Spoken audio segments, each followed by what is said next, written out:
ନମସ୍କାର। ଗପ ଅମୃତରେ ଆପଣମାନଙ୍କୁ ସ୍ୱାଗତ। ବନ୍ଧୁଗଣ, ଆଜି କହିବି ସବୁଠାରୁ ଅଧିକ ଷଡ଼ଯନ୍ତ୍ର କେଉଁଥିରେ ହୋଇଥିଲା, ମହାଭାରତ ନା ରାମାୟଣ? ଡେରି ନକରି ଆସନ୍ତୁ ଦେଖିବା।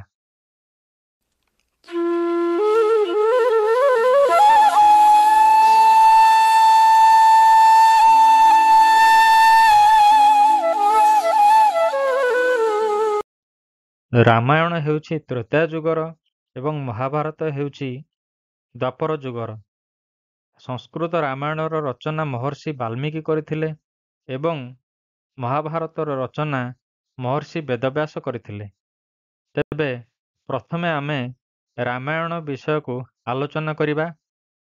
ରାମାୟଣର ଅନେକ ଗୁଡ଼ିଏ ଷଡ଼ଯନ୍ତ୍ର ଭିତରୁ ପ୍ରମୁଖ ଷଡ଼ଯନ୍ତ୍ର ହେଉଛି ରାକ୍ଷସମାନଙ୍କ ଦ୍ୱାରା ସେମାନେ ନିଜର କନ୍ୟା ରାକ୍ଷସୀ କେକଶୀକୁ ପୁଲସ୍ତ୍ୟ ଋଷିଙ୍କୁ ଆକର୍ଷଣ କରିବା ପାଇଁ ପଠାଇଥିଲେ।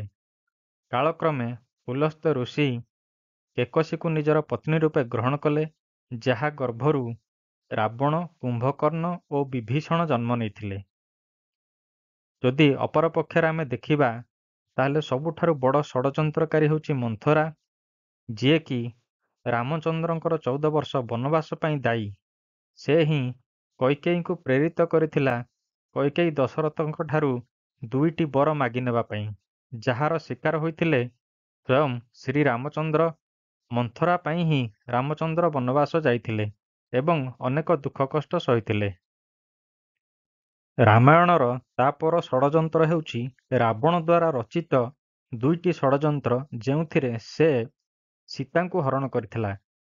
ସୁପର୍ଣ୍ଣଖା ନାକକଟାର ପ୍ରତିଶୋଧ ନେବା ପାଇଁ ରାବଣ ମରୀଚକୁ ସୁନା ହରିଣ ରୂପରେ ପଠାଇ ରାମ ଏବଂ ତାପରେ ଲକ୍ଷ୍ମଣଙ୍କୁ କୁଟୀରଠାରୁ ଦୂରକୁ ନେଇଯାଇଥିଲା, ଯାହାର ସୁଯୋଗରେ ରାବଣ ଜଣେ ଋଷି ରୂପରେ ଆସି ମାୟା ରୂପରେ ସୀତାଙ୍କୁ ବାଧ୍ୟ କଲା ବାହାରକୁ, ଅର୍ଥାତ୍ ଲକ୍ଷ୍ମଣ ରେଖା ବାହାରକୁ ଆସିବା ପାଇଁ, ଏବଂ ଏହାର ସୁଯୋଗ ନେଇ ରାବଣ ସୀତାଙ୍କୁ ନେଇ ଲଙ୍କା ଚାଲି ଯାଇଥିଲା।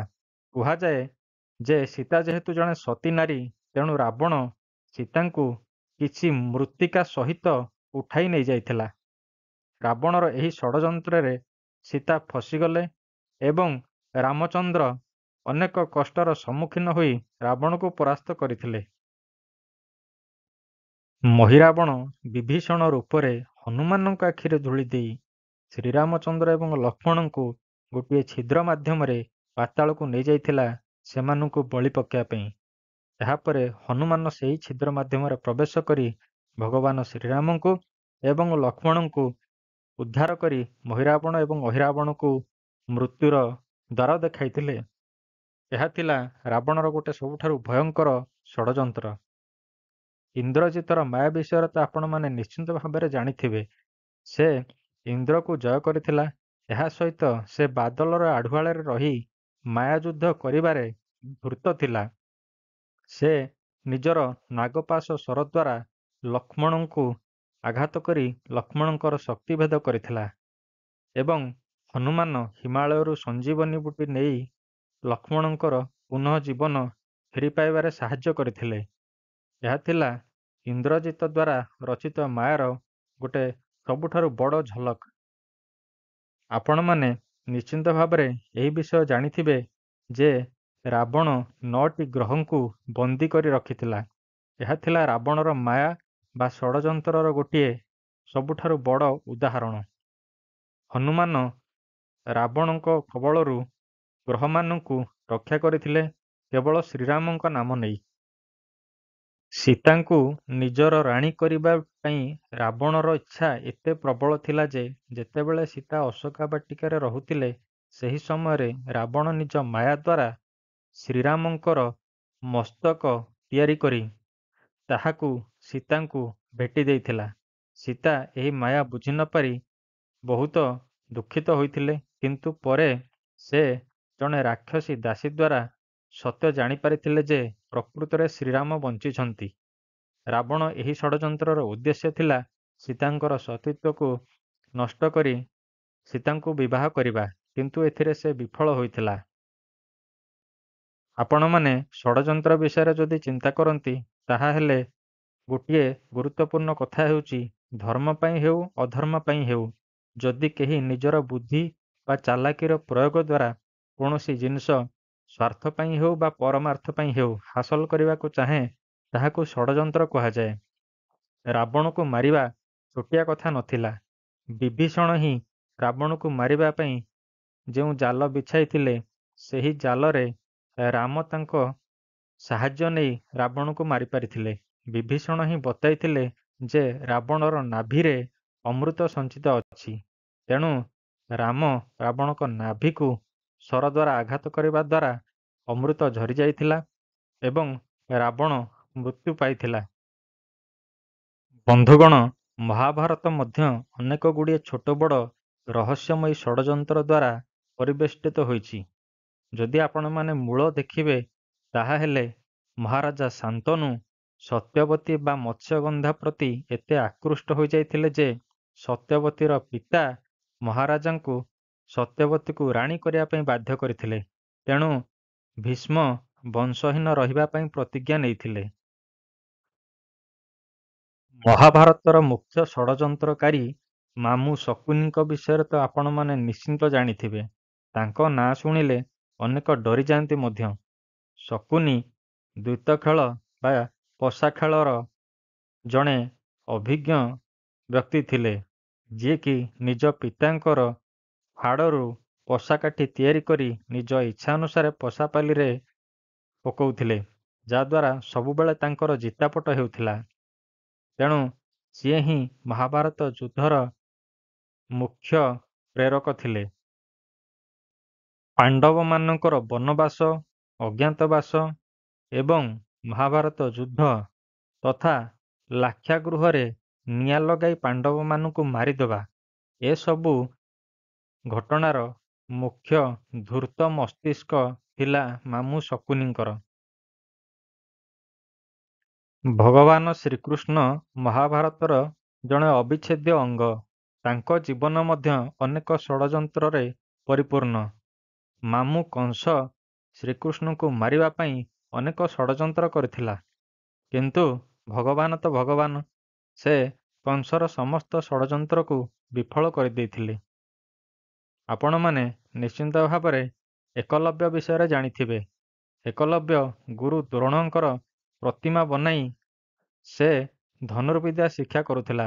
ମାତ୍ର ଗୁରୁ ଦ୍ରୋଣ ଏକଲବ୍ୟର ବୃଦ୍ଧାଙ୍ଗୁଳି କାଟିବା ପାଇଁ ନିର୍ଦ୍ଦେଶ ଦେଲେ ଏବଂ ଗୁରୁ ଦକ୍ଷିଣା ସ୍ୱରୂପ ସେ ନିଜର ବୃଦ୍ଧାଙ୍ଗୁଳିକୁ କାଟି ଗୁରୁଙ୍କ ଚରଣରେ ଅର୍ପଣ କରିଦେଇଥିଲା।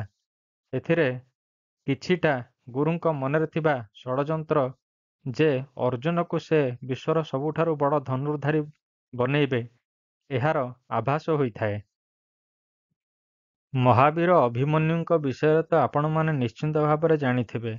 ସେ ଥିଲେ ସୁଭଦ୍ରାଙ୍କର ପୁତ୍ର, ଅର୍ଜୁନଙ୍କର ପୁତ୍ର ଏବଂ ଶ୍ରୀକୃଷ୍ଣଙ୍କର ଭଣଜା। ଚକ୍ର ବ୍ୟୁହରେ ଭେଦିବାର କଳା ତାଙ୍କୁ ଜଣାଥିଲା, କିନ୍ତୁ ସେଠାରୁ ବାହାରିବାର କଳା ତାଙ୍କୁ ଜଣା ନଥିଲା। ଅପରପକ୍ଷ ଅର୍ଥାତ୍ କୌରବ ପକ୍ଷ ପ୍ରଥମେ ଗରୁଡ଼ ବ୍ୟୁହର ଘୋଷଣା କରି ତାପରେ ତାକୁ ଚକ୍ରବ୍ୟୁହରେ ପରିବର୍ତ୍ତନ କରିଦେଇଥିଲେ। ଏହି ଷଡ଼ଯନ୍ତ୍ରର ଶିକାର ହୋଇଯାଇଥାନ୍ତେ ଅର୍ଜୁନ, କିନ୍ତୁ ଅଭିମନ୍ୟୁ ଏହାର ସମାଧାନ ପାଇଁ ଚକ୍ରବ୍ୟୁହ ଭିତରେ ପଶିଗଲେ ସତ, କିନ୍ତୁ ସେଠାରୁ ବାହାରି ନପାରି କୌରବମାନଙ୍କର ଷଡ଼ଯନ୍ତ୍ରର ଶିକାର ହୋଇଥିଲେ ଏବଂ ମୃତ୍ୟୁବରଣ କରିଥିଲେ। ଯୁଧିଷ୍ଠିର କିଭଳି ଭାବରେ ଅଶ୍ୱତ୍ଥାମା ହତ ଏହାର ମିଥ୍ୟା ପ୍ରଚାର କରି ଗୁରୁ ଦ୍ରୋଣଙ୍କୁ କିଭଳି ହତ୍ୟା କରାଗଲା, ଏ ବିଷୟରେ ତ ଆପଣମାନେ ଜାଣିଥିବେ। ଏହା ବ୍ୟତୀତ ଶ୍ରୀଖଣ୍ଡୀର ଆଶ୍ରୟରେ ବା ଆଢ଼ୁଆଳରେ ଅର୍ଜୁନ ପିତାମହ ଭୀଷ୍ମଙ୍କୁ ଶର ମାରି ତାଙ୍କୁ ଶରଶଯ୍ୟାଶାୟୀ କରିଦେଇଥିଲେ। ଆପଣମାନେ ନିଶ୍ଚିନ୍ତ ଭାବରେ ଭୀମର ବିଷ ଲଡ଼ୁ ଖାଇବା କଥା ଜାଣିଥିବେ।